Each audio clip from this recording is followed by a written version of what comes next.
Assalamualaikum warahmatullahi wabarakatuh. Alhamdulillahi ala ni'mah.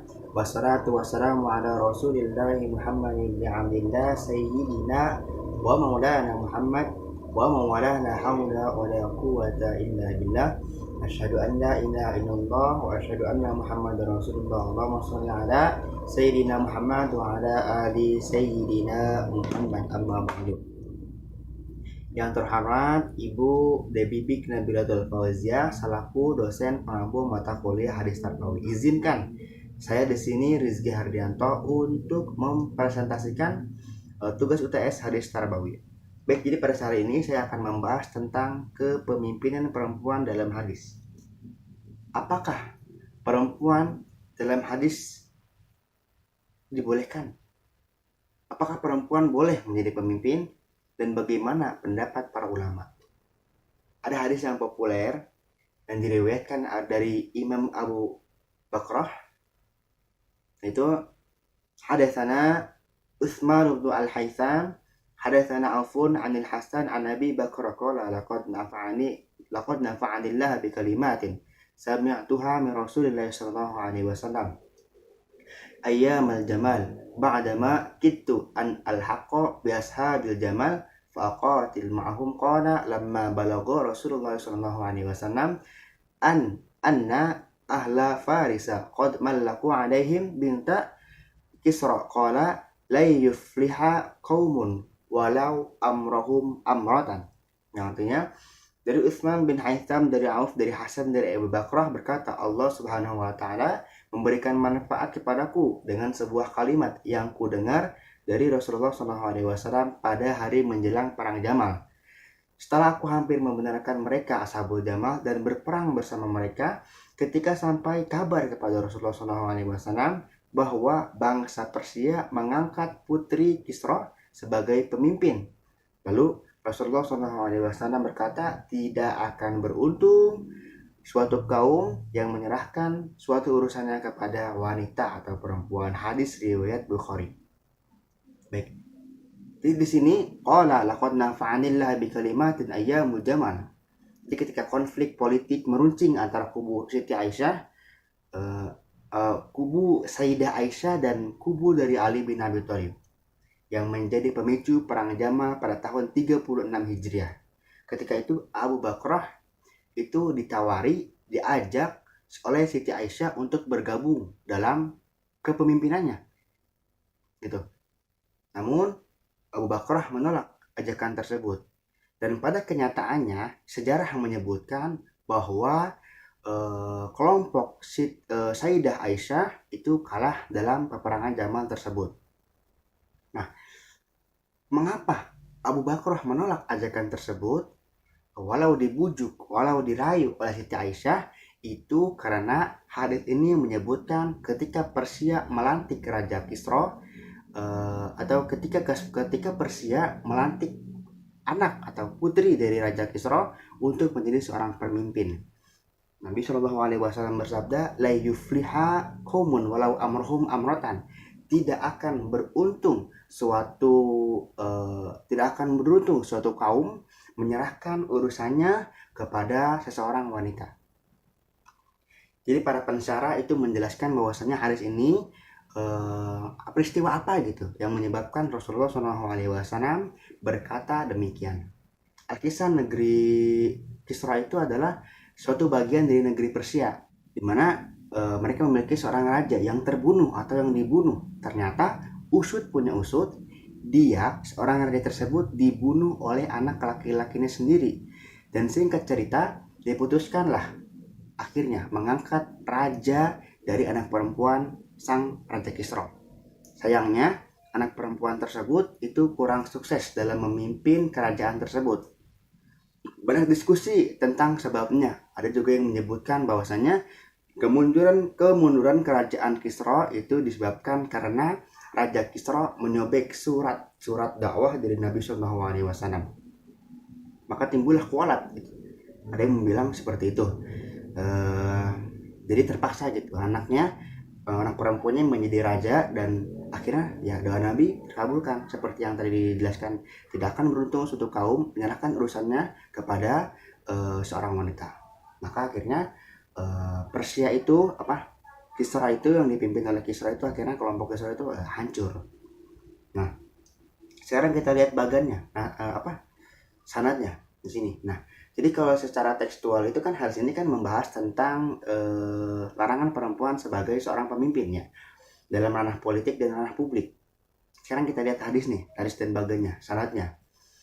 Hadis kepemimpinan ini dalam perempuan itu hadisnya ahad katanya, karena hanya diriwayatkan oleh satu orang, yaitu Imam Abu Bakar saja. Dan mukhrijnya ada 3, yaitu ada Imam Bukhari, Imam Tirmidzi, dan Imam Ahmad.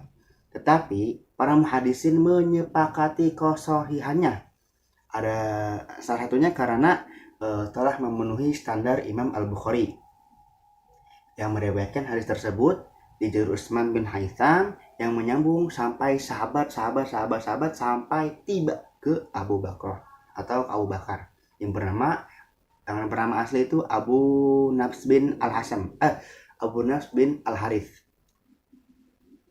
Ada juga jalur periwayatan yang dimuat oleh Imam Ahmad bin Hambal dari Muhammad bin Al-Musanna. Untuk redaksi matan hadis seperti di atas itu mayoritas merujuk pada Abu Bakrah gitu. Jadi secara status hadisnya sendiri para ulama menyepakati berkualitas sahih.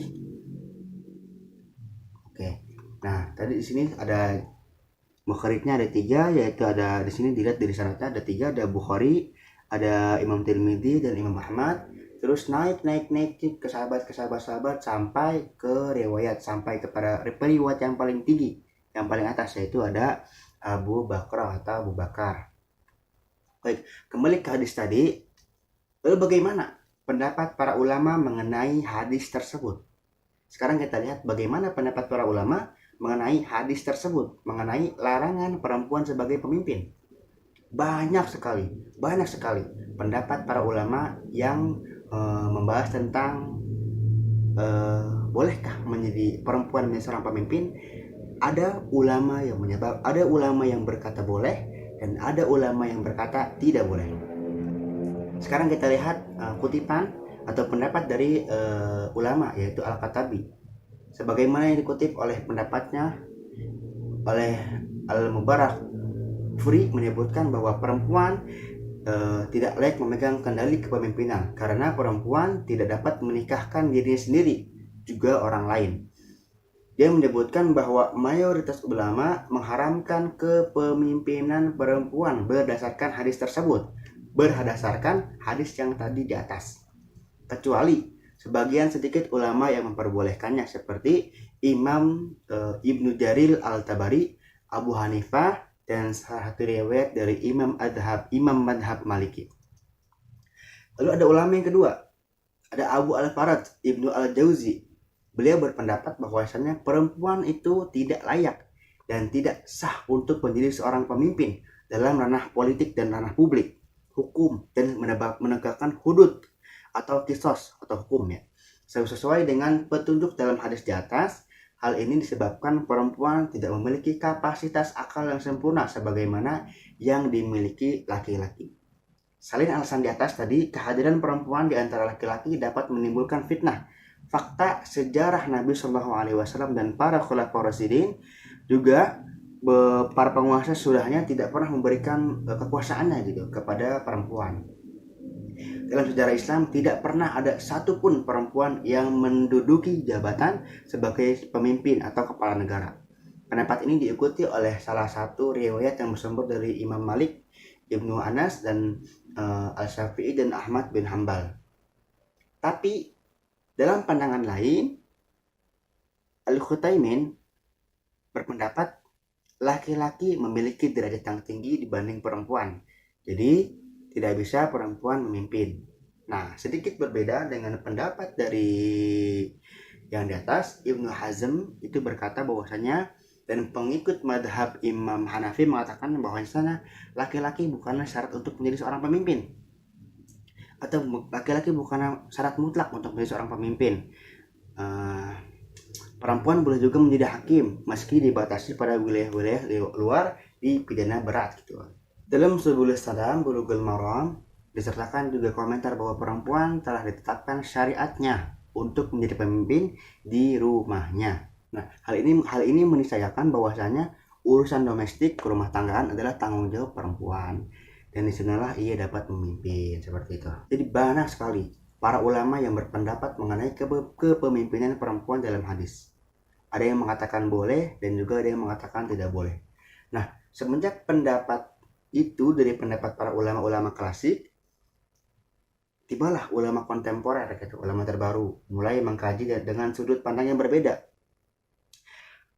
Bahwasanya muatan hadis Abu Bakar ini tentang perempuan hak tak layak menjadi pemimpin itu tidak sejalan dengan semangat Quran surat At-Taubah ayat 71. Selain bertentangan dengan Al-Quran, sebagian ulama kontemporer meninjau bahwa kasus hadis tersebut bersifat khusus, hanya dalam konteks cerita Raja Kisra. Dengan demikian, di lain masa perempuan tetap bisa menjadi seorang pemimpin dengan persyaratan tidak melakukan hal-hal yang menjadi penyebab kemunduran seperti yang ada di negara Kisra tersebut, yaitu tiada adanya kompetensi dan kecakapan. Nah, meskipun pernyataan Nabi Muhammad SAW merujuk pada perempuan secara umum penjelasan di situ, namun ia hanya dimaksudkan untuk kisah Raja Kisra itu aja gitu. Nah, terkait tawaran kaidah pemahaman ini, ulama berbeda pendapat. Nah, bukti sejarah bahwasanya banyak raja maupun pemuka agama perempuan, tak terkecuali dalam sejarah peradaban Islam. Dalam Al-Quran sendiri dikisahkan tentang ratu dari negeri Sabah yang digambarkan kepemimpinan kerajaannya besar dan memiliki kebijaksanaan.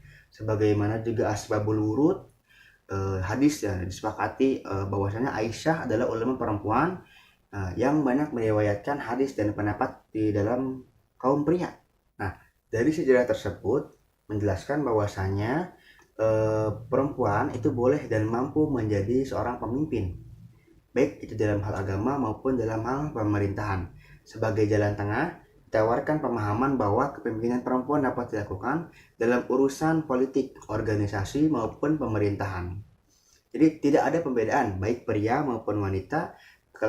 Kelayakan menjadi pemimpin itu bukan dilihat dari jenis kelaminnya, namun dilihat dari kompetensi dan kecakapan mereka. Namun dalam kasus perwalian, imam sholat, dan keluarga itu adalah mutlak urusan atau kepemimpinan laki-laki karena sudah disyariatkan. Nah, adapun nilai-nilai yang kita dapat ambil dari pendidikan dari hadis dalam kepemimpinan wanita dalam hadis itu, yang pertama itu adalah kelayakan seorang pemimpin. Kelayakan seorang pemimpin itu dilihat dari kompetensi dan kecakapannya. Yang pertama. Lalu yang kedua, perempuan bisa menjadi pemimpin jika memenuhi syarat, mulai dari bertanggung jawab, kompetensi, dan kecakapannya. Tapi tidak termasuk pemimpin keluarga dan imam sholat, karena itu adalah mutlak urusan laki-laki karena sudah disyariatkan. Baik, terima kasih banyak. Mungkin hanya itu saja yang dapat saya presentasikan pada hari ini. Allahumma fiqillah komentari. Wassalamualaikum warahmatullahi wabarakatuh.